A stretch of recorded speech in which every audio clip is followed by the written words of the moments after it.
చాలా డెసిషన్స్ కూడా ఇచ్చున్నారు, రిపోర్ట్ అని. మళ్ళీ వాళ్ళు ఈ యాక్ట్ ఎందుకు పెట్టారో మనకు అర్థం కాని సమస్య అండి. It is suspected aspect. తమరికి నేను చెప్పకుండా ఏంటంటే, డిపెండబుల్ కాదు, పరిస్థితులు లేవు, అవసరం లేదు. అవసరం లేకపోయినా కూడా ఉన్నదాన్ని పక్కకు నెట్టి దాన్ని ఇగ్నోర్ చేసి మళ్ళీ ప్యారలల్గా కాంట్రవర్షియల్గా ఈ యాక్ట్ తేవాల్సినంత నెసెసిటీ లేదు. కాబట్టి దీనికి నిజంగా పాజిటివ్ మైండ్ ఉంటే ఈ అవసరాన్ని బట్టి వీళ్ళు పెట్టారు అనుకోవచ్చు. అవసరం లేకపోయినా కూడా యాక్ట్ వచ్చింది కాబట్టి ఇంటెన్షన్ మనం వేరే రకంగా దాన్ని ప్రెజ్యూమ్ చేయడానికి అవకాశం ఉందండి. తర్వాత ఇప్పుడు ఆల్రెడీ మిత్రులు చెప్పారు, కేంద్ర చట్టము రాష్ట్ర చట్టం. ఇది రాష్ట్ర చట్టం అండి. ఇప్పుడు మన problem issue it belongs to the state act. నేను మాట్లాడుతున్న కేంద్ర చట్టాల గురించి. స్టేట్ యాక్ట్లో, సెంట్రల్ యాక్ట్లో ఉన్న విషయాలు కానీ స్టేట్ యాక్ట్లో ఉదాహరిస్తే, సెంట్రల్ యాక్ట్లో ఏదైతే ఆల్రెడీ ఎగ్జిస్టింగ్లో ఉందో దానికి ప్రిఫరెన్స్ ఉంటుంది, కానీ స్టేట్ యాక్ట్లో దానికి ప్రిఫరెన్స్ ఉండదండి.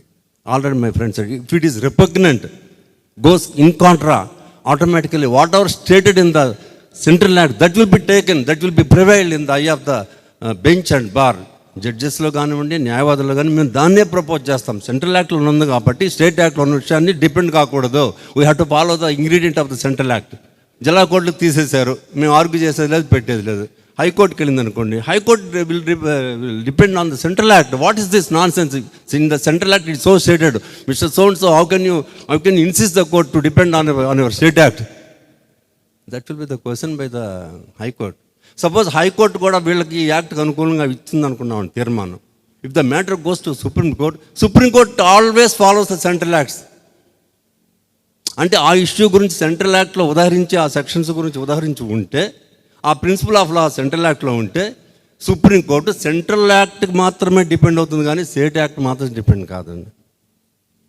తర్వాత నేను చెప్పేది ఏంటంటే తమరికి, ఇలాంటి కేంద్ర చట్టాలు, సపోజ్ ఈ act related to property transfer. I'm lecturer in law faculty in Guntur AC Law College. For the last 30 years I have been lecturing in addition to my practice as a lawyer. So I know pretty well as far as the property, immovable property, alienation of the immovable properties are concerned. Not at all necessary. కాబట్టి తమరు తెలుసుకోవాల్సింది ఏంటంటే, already కేంద్ర చట్టాలు ఉన్నప్పుడు, వాటి గురించి problem లేనప్పుడు, డిస్ప్యూట్ లేనప్పుడు, నెసెసిటీ అనేది పబ్లిక్లో నుంచి కానీ మిగతా జ్యుడిషియల్ నుంచి కానీ రానప్పుడు ఈ చట్టం చేయాల్సినంత అవసరం ఏంటి?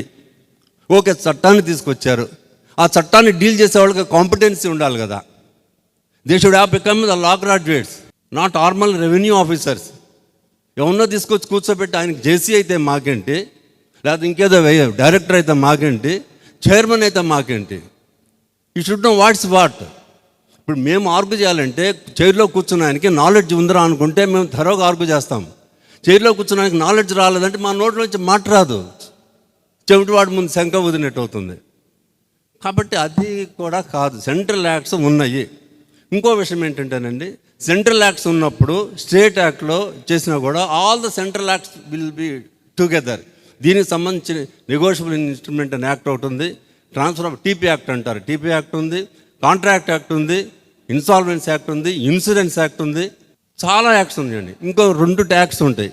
అదేంటంటే ఇంటర్ప్రిటేషన్ ఆఫ్ స్టాట్యూట్స్ యాక్ట్, తర్వాత జనరల్ క్లాజెస్ యాక్ట్ ఉంది. ఈ 2 యాక్ట్ల పని ఏంటి అంటే, సెంట్రల్ యాక్ట్స్లో ఉన్న ఆబ్జెక్టివ్ని, మోటివ్ని కరెక్ట్గా జ్యుడిషియరీ బ్యాలెన్స్ చేస్తుందా లేదా అని చెప్పి ఆ 2 యాక్ట్స్ గొడుగుల్లాగా యాక్ట్ చేస్తుంటాయండి కేంద్ర చట్టాల మీద. ఇంకోటి ఉందండి, తమరికి కూడా చాలాసార్లు మాట్లాడుంటారు స్పీచెస్లో, రాజ్యాంగ అధికరణలో. We should not go beyond the scope of the articles of the constitution of law, whether it is a state act or a central act, rules or ordinances, it doesn't matter for the constitution of లా.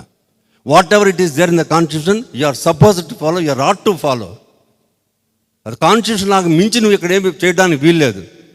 ఇంట్లో కూర్చొని, ఆఫీసులో కూర్చొని script చేసి, మనకు majority member చెయ్యెత్తే వాళ్ళు, జై అనే వాళ్ళు ఉన్నారు కదా అని చెప్పి యాక్ట్ ఎనాక్ట్మెంట్ తీసుకొచ్చి కాన్స్టిట్యూషన్ వాళ్ళకి రిపగ్నెంట్ అయింది అనుకోండి, it's useless. Constitution will not excuse also. It's E shame to go against the constitutional law.